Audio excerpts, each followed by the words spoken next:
it's your birthday. I got 100 niggas with me and they don't play. I'm bringing that noise like I'm midlife ghost. Shay, see them hoes twerking, all a nigga really gon' say. We get it poppin' in the club. We get it rockin' in the club. Speakers knocking in the club. Keep a hating nigga hard stopping in the club. Hey, slide in the club with my jewelry on. Smiling at the haters like, oh, we on. Get it poppin' from the club to the studio, to the big screen, nigga, cut my movie on. Boy, I told you, don't try me. My name been heavy in the streets since the 90s. I'm married to the mob, rest in peace, John got it. Surviving dead bodies just to keep the mob rising. I only fuck with real niggas and go-getters. Fuck all the whole niggas and broke niggas. You already know in the club we get it poppin'. These niggas pocket watching, I cock it, show 'em I got it, then I'll go shout it.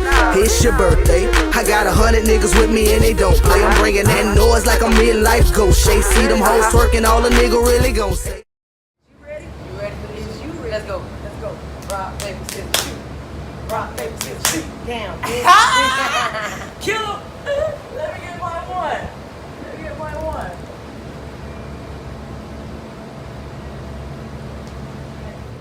All right, all right, all right. Jinx. You're not tuning in to Talk Your Talk with Cooley and I'm Wootie, and we is unfiltered. What we just did was a little thing I like to do is rock, paper, scissors. I always tell her ass up. Stop lying. I just got to win. That's 1 point. We got y'all see at the end of the season, y'all gonna see who got the most rock, paper, scissors. We're gonna come up with a good bet. At the end, the loser gonna have to do something. Y'all can help us figure that out. Right. If you send in something, give us some ideas. The loser gonna have to do something. We gotta make it good. Juicy. All right. And then it brings us to our first segment of the show. No offense. None taken. What's the subject of the day? Subject of the day is the royal court. Everybody know it's homecoming season. Being that it's homecoming season, you got a lot of people running for your homecoming king, homecoming queen, prince, princess, duchess, and all that good stuff. Now, there's been a lot of controversy going on with transgenders or just people, studs, and little fish that want to run for something that's outside of the norm. So what you're saying is you have women running for prince and transgenders running for queen. You have women attempting to run for prince and transgender men attempting to run for homecoming queen. Okay. Now before we get started, what's your school? The Great Edward Waters College, right here in Jacksonville, Florida. The first HBCU in the state of Florida. Tiger Pride, yeah. I went to University of Mobile. It was a Christian college, but they was anything but Christian. EWC is also a Christian college, and you know, whatever. Okay, what's your opinions on that? Should transgender or should a dominant male impersonator be able to run for homecoming prince?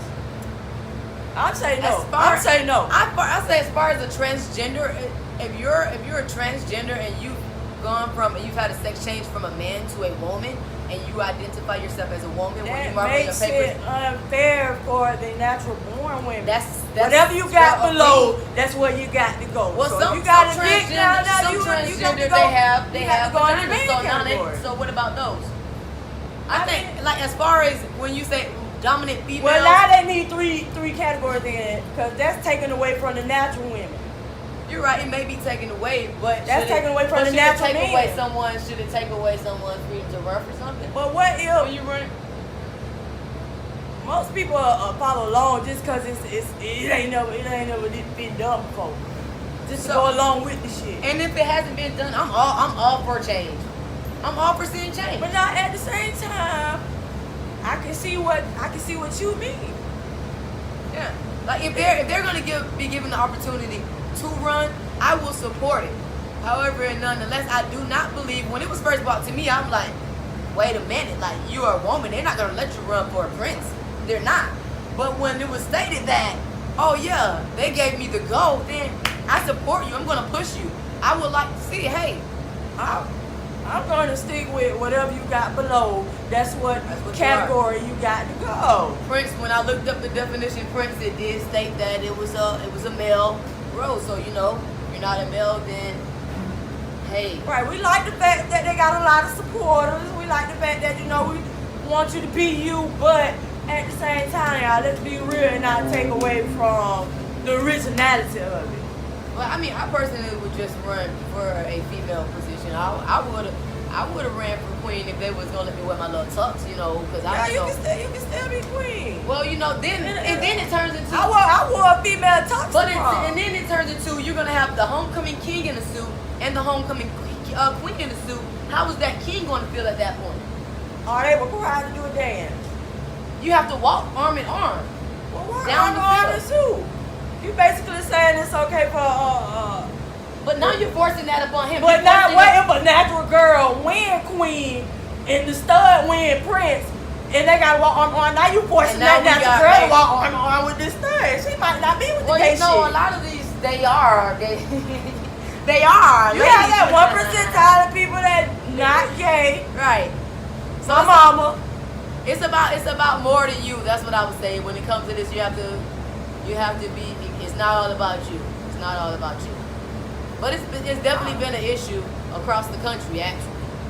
But it definitely happened at my great Edward Waters College, and I just don't agree with the fact that they gave her the green light that she could, but then took that right away from her. And it's not that they just took it away from her. They didn't even inform her. But when they printed out the ballots, they just didn't have her name. You should let her know that. No, we withdrew that. So since we on topic and it's kind of relative, Nate, could you pull up this picture of the 13-year-old dressed like a stud or a man? Pull that picture up for me, please. I don't think it should have ever been a problem. Okay, here we have the 13-year-old stud dressed like a man, clearly. Is it too early for her to do you think her parents were wrong? I don't. I feel like when you're that age, hell, at 8 years old, I knew I was cross-dressing, but I wouldn't do it in front of my parents because it was frowned upon when I was coming up. Now it's more of a free world where you can be yourself, feel free to express yourself. And if that's what that young lady would like to do, then who are you to say, oh no, she's too young? No, why wait and have to be depressed and oppressed your whole life waiting for society to approve what you want to do? I'm not with you. I'm gonna agree because I kind of put myself in my own shoes. At 13, I was well a tomboy, you know, wanting to dress like a boy. The thing is, what we don't know is if her mom is forcing her to dress like this or she wanted to dress like this. Everybody kind of made the assumption of that's how the girl wanted to dress. I didn't hear out the young woman's mouth that she wanted to dress like this. You know? She looks like she's enjoying it to me. I mean, she is dressed kind of adultish as well. But all these kids are dressed adultish. Look outside but that's what's wrong with this society today. We don't keep a kid in the kids' place. And that's why children are in their children's place. But we'll talk about that on another episode. We just want to say that this show is not about homosexuality. It's not about the LGBTQ community. Correct. It's not. This is just a topic that has been going on in this homecoming season. So we would like to discuss this first. We are for all people. Y'all tune in, y'all to see. You have any last remarks on this? No offense, non-taking segment about the royal court? I don't. Salute to everybody. Good luck to everybody. And yay or nay at the end of the day? Nay. Nay. At the end of the day, I'm nay as well. Hey, whatever you got below, that's where you got to go. But I'm always open to change. If it's loud, hey. If you make another category.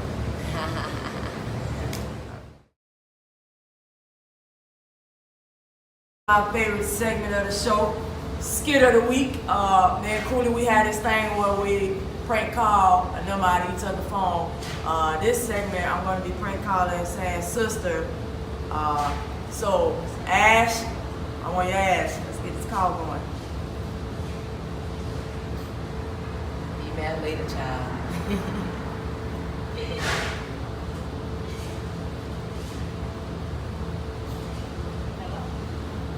Hello, may I speak with Ash? I'm trying to figure out why you on my man's phone, first of all. You don't even know who to say, why is you on my man's phone? Why you on my man's phone, first of all?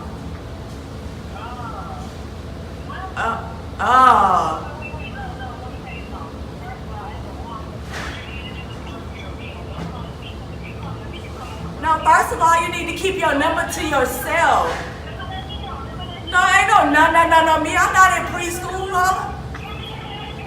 No, because I don't appreciate my man being in your phone. I don't appreciate that at all. It's tramps like you who mess it up for good women. It's tramps like you who mess it up for good women.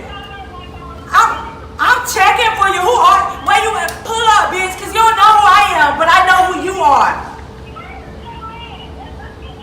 You know damn well who Antoine is, bitch. You knew you probably had a saying in your phone that's babe, bitch, but you the side hoe. This is May. He come home every night. He pay my bills.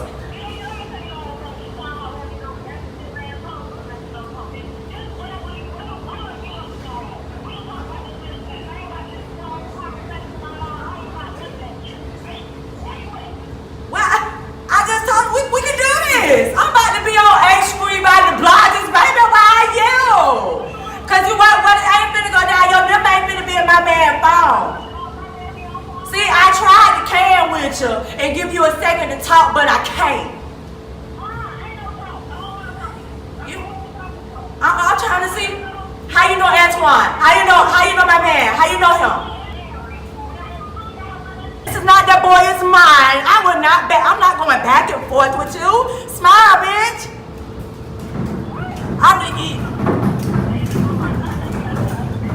Hey, you just been praying on the Talk Your Talk with Cooley Wootie. Got him. Ashley.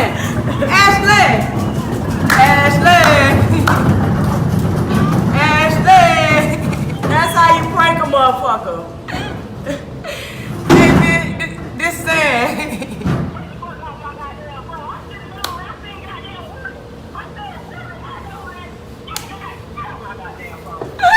Bye, Ash. And that's how you get got on the Cooley Wootie show. Tune in for the next skit of the week.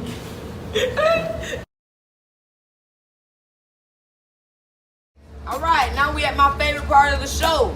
Grab the mic. Grab the missing. The grab the mic is the interview section. And sometimes when we have our artists coming in, we're going to have them do little performances or whatever. That's why you got to grab that mic. Today we're going to interview the great J Pimp. J Pimp, holla at me. let me talk to you for a minute, baby. You got the pimp-like cup. You already know it, man. The J Pimp. It ain't real if you ain't got your own cup, man. Hello. Jinx, don't be soda. All right, so what we finna do is ask J Pimp a couple questions. You want to start? You want to debut out? First question gonna be real simple. Who are you? What do you do? Tell us about yourself. Oh, shit, man. I'm just J Pimp, man. I'm just a humble dude that do a little bit of everything. Been doing movies, music, clubs for the past 10, 15 years in the city, man. So just been moving and shaking, man. Just keeping it fresh, you know what I mean? But low key. Okay, so when you do, you say you do a lot. Like, you gotta go into detail. Like, who do you work with? Like, what do you? Well, I started out doing movies. How you make it chow? Started making movies with a business partner of mine a few years ago, Chad Hendricks. And it was strictly the people. So we just got together and said, you know what, let's get some talent together and let's make some movies. So, all right, cool. We did that. Went down to Miami to the HBO Film Festival, sold a movie, off some hustle shit. You know, I'm a street nigga, so just like, they had no interviews with nobody, nothing set up. Just went down there and demoed that shit. Like, hey, check us out. Right. Check us out. So it's what personality to sell, you know what I'm saying? the movie is, would you consider it successful? Yeah. I mean, it was, they bought it immediately, went straight to DVD, of course. I don't care however you sell your product, you don't have to go to AMC and Worldwide. Get your product out there, as long as you cut that check. You put that in your bank account, and you put that to the next one. You see what I'm saying? Yes. So you say you've been doing that for how long? About 15 years. 15 years? I got like 4 movies under my belt.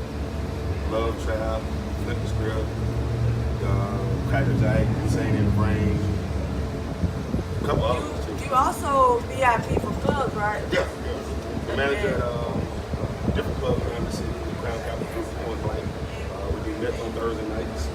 We do EXO on Saturday nights. We do First Friday, which is once a month, every first of the month, every first Friday of the month. That's another special club event that we do. And what what do you manage bartender? You have a whole bartender. Well, I'm the VIP manager. So I have a VIP staff, and I make sure that all the VIP customers get everything they need. But it also goes a little bit further than that. You got to deal with all the clients and all the customers. So, and how is it working with all of those guys? With all of those guys, who the customers or the team?